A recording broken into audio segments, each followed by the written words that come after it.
ನಮಸ್ಕಾರ ಎಲ್ಲರಿಗೂ. ಇವತ್ತು ಹತ್ತಿಯಂತ ಸಾಫ್ಟ್ ಆಗುವಂಥ ಮಂಗಳೂರು ಇಡ್ಲಿಯನ್ನು ಮಾಡಿ ತೋರಿಸ್ತಾ ಇದ್ದೀನಿ. ಮೊದಲು ಒಂದು ಬೌಲಿಗೆ 2 ಪಾವ್ ಅಂದರೆ 2 ಕಪ್ಪು ಇಡ್ಲಿ ಅಕ್ಕಿಯನ್ನು ತಗೊಂಡಿದ್ದೀನಿ. ಇದಕ್ಕೆ 1/4 ಪಾವ್ ಉದ್ದಿನ ಬೇಳೆಯನ್ನು ಹಾಕ್ತೀನಿ. ಇವೆರಡನ್ನು ನೀರಲ್ಲಿ 4-5 ಬಾರಿ ಚೆನ್ನಾಗಿ ತೊಳೆದು ನಂತರ ನೀರು ಹಾಕಿ ಮುಚ್ಚಳ ಮುಚ್ಚಿ 5ರಿಂದ 6 ಗಂಟೆ ಅಕ್ಕಿ ಉದ್ದಿನ ಬೇಳೆ ನೆನೆಯೋಕ್ಕೆ ಬಿಡ್ತೀನಿ. 6 ಗಂಟೆ ಆಯಿತು ನೋಡಿ, ಅಕ್ಕಿ ಉದ್ದಿನ ಬೇಳೆ ಒಳ್ಳೆ ನೆನೆದಿದೆ. ಇದನ್ನು ಪುನಃ 2 ಬಾರಿ ತೊಳೆದು ನಂತರ ನೀರೆಲ್ಲ ಬಸಿದು ಇಡ್ತೀನಿ. ಅಕ್ಕಿ ರುಬ್ಬುವ ಮೊದಲು ಒಂದು ಬೌಲಿಗೆ 1/4 ಟೀ ಸ್ಪೂನ್ ಈಸ್ಟನ್ನು ಹಾಕ್ತೀನಿ. ಇದಕ್ಕೆ 1 ಟೀ ಸ್ಪೂನ್ ಸಕ್ಕರೆಯನ್ನು ಹಾಕಿ ನಂತರ ಉಗುರು ಬೆಚ್ಚಗಿನ ನೀರನ್ನು ಹಾಕಿ ಒಳ್ಳೆ ಮಾಡಿ ಮಿಕ್ಸ್ ಮಾಡಿ ಇಡ್ತೀನಿ. ಇವಾಗ ಮಿಕ್ಸಿ ಜಾರಿಗೆ ನೆನೆಸಿದ ಅಕ್ಕಿ ಬೇಳೆಯನ್ನು ಹಾಕ್ತೀನಿ. ನಾನು 2 ಬಾರಿ ರುಬ್ತೀನಿ ಅಕ್ಕಿಯನ್ನು. 1 ಕಪ್ ಕುಚ್ಚಲಕ್ಕಿ ಅನ್ನವನ್ನು ತಗೊಂಡಿದ್ದೀನಿ. ಇದರ ಅರ್ಧ ಭಾಗದಷ್ಟು ಹಾಕಿ ಉಳಿದ ಅನ್ನವನ್ನು ಇನ್ನೊಮ್ಮೆ ಅಕ್ಕಿ ರುಬ್ಬುವಾಗ ಹಾಕ್ತೀನಿ. ಇವಾಗ ರುಚಿಗೆ ತಕ್ಕಷ್ಟು ಕಲ್ಲುಪ್ಪು ಹಾಕ್ತೀನಿ ಮತ್ತು ಸ್ವಲ್ಪ ನೀರು ಹಾಕಿ ಅಕ್ಕಿಯನ್ನು ಫೈನಾಗಿ ದಪ್ಪವಾಗಿ ರುಬ್ಬಿ ತರ್ತೀನಿ. ರುಬ್ಬಿದ ಹಿಟ್ಟನ್ನು ಒಂದು ಪಾತ್ರೆಗೆ ಹಾಕ್ತೀನಿ. ಹಾಗೆಯೇ ಇನ್ನೊಮ್ಮೆ ಅಕ್ಕಿಯನ್ನು ರುಬ್ಬಿ ತರ್ತೀನಿ. ಉಪ್ಪು ಒಂದೇ ಬಾರಿ ರುಬ್ಬುವಾಗ ಹಾಕ್ತೀನಿ.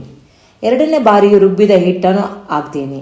ಹಿಟ್ಟು ತುಂಬ ತೆಳು ಮಾಡಬೇಡಿ, ನೋಡಿ ಇಷ್ಟು ದಪ್ಪ ಇರಬೇಕು. ಇವಾಗ ಹಿಟ್ಟಿಗೆ ಮಿಕ್ಸ್ ಮಾಡಿಟ್ಟ ಈಸ್ಟನ್ನು ಹಾಕಿ ಒಳ್ಳೆ ಮಾಡಿ ಮಿಕ್ಸ್ ಮಾಡ್ತೀನಿ.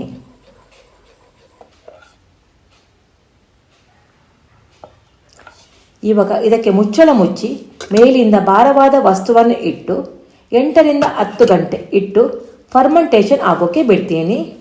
8 ಗಂಟೆ ಆಯಿತು ನೋಡಿ, ಹಿಟ್ಟು ಒಳ್ಳೆ ಮಾಡಿ ಒದಗಿ ಬಂದಿದೆ. ಇವಾಗ ಇದನ್ನು ಒಳ್ಳೆ ಮಾಡಿ ಮಿಕ್ಸ್ ಮಾಡ್ತೀನಿ. ಗ್ಯಾಸ್ ಸ್ಟವ್ ಆನ್ ಮಾಡಿ ಇಡ್ಲಿ ಪಾತ್ರೆಗೆ ನೀರು ಹಾಕಿ ಬಿಸಿ ಆಗೋಕ್ಕೆ ಇಟ್ಟಿದ್ದೀನಿ. ಇಲ್ಲಿ ಇಡ್ಲಿ ಲೋಟದ ಒಳಗೆ ಅಂದರೆ ಗಿಣ್ಣಲಿಗೆ ತೆಂಗಿನ ಎಣ್ಣೆಯನ್ನು ಸವರಿ ಇಟ್ಟಿದ್ದೀನಿ. ಇಲ್ಲಿ ನೀರು ಬಿಸಿಯಾಗಿದೆ. ಇವಾಗ ಗಿಣ್ಣಲಿಗೆ ಅರ್ಧದಷ್ಟು ಮಾತ್ರ ಹಿಟ್ಟನ್ನು ಹಾಕಬೇಕು, ಯಾಕಂದರೆ ಅದು ಬೇಯುವಾಗ ಉಬ್ಬಿ ಬರುತ್ತದೆ. ನೋಡಿ, ಎಲ್ಲ ಗಿಣ್ಣಲಿಗೆ ಹಿಟ್ಟನ್ನು ಹಾಕಿ ಆಯಿತು. ಇವಾಗ ಮುಚ್ಚಳ ಮುಚ್ಚಿ 30 ನಿಮಿಷ ಇಡ್ಲಿ ಬೇಯೋಕ್ಕೆ ಬಿಡ್ತೀನಿ. 30 ನಿಮಿಷ ಆಯಿತು ನೋಡಿ, ಇಡ್ಲಿ ರೆಡಿಯಾಗಿದೆ. ಇದನ್ನು ತೆಗೆದು ಪ್ಲ್ಯಾಟ್ಫಾರ್ಮ್ನ ಮೇಲೆ ಮಗುಚಿ ಹಾಕಿ ಇದರ ಮೇಲೆ ಒದ್ದೆ ಬಟ್ಟೆಯನ್ನು ಹಾಕ್ತೀನಿ. ಒಂದು 10 ನಿಮಿಷ ಹಾಕಿದರೆ ಸಾಕು. ಬಿಸಿ ಇರುವಾಗಲೇ ತೆಗಿಲಿಕ್ಕೆ ಹೋಗಬೇಡಿ. 10 ನಿಮಿಷ ಆಗಿದೆ, ಇಡ್ಲಿ ತಣ್ಣಗಾಗಿದೆ. ಇವಾಗ ತೆಗೆಯುವ. ನೋಡಿ ಹೇಗೆ ಬಂದಿದೆ, ಸೂಪರ್ ಆಗಿ ಬಂದಿದೆ ಅಲ್ವಾ? ನೋಡಿ ಎಷ್ಟು ಮೆದುವಾಗಿದೆ. ನನ್ನ ಇವತ್ತಿನ ಇಡ್ಲಿ ರೆಸಿಪಿ ನಿಮಗೆ ಇಷ್ಟವಾದರೆ ಒಂದು ಲೈಕ್ ಕೊಡಿ. ಎಲ್ಲರಿಗೂ ಥ್ಯಾಂಕ್ ಯು ಫಾರ್ ವಾಚಿಂಗ್.